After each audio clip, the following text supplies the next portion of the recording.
Go, Jazel. Ano yung klase, Jazel? Ba't tumatay ka? Teka lang naman!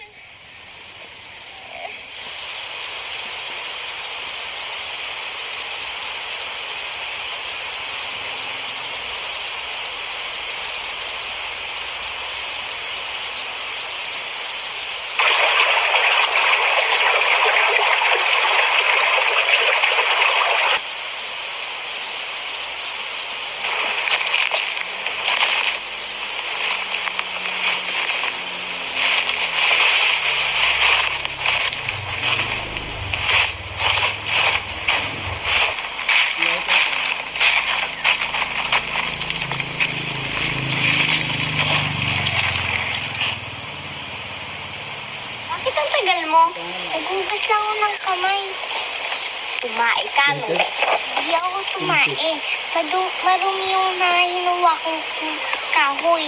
Tsaka di ba kakain tayo? Tsaka di ba yung turo sa school? All my life, ngayon ko lang nagawa ito. Gusto kong malaman nyo na kahit war sina mama at apa, kasing masaya pa rin ako ngayon. Apa? Apa ay Korean word, meaning tatay.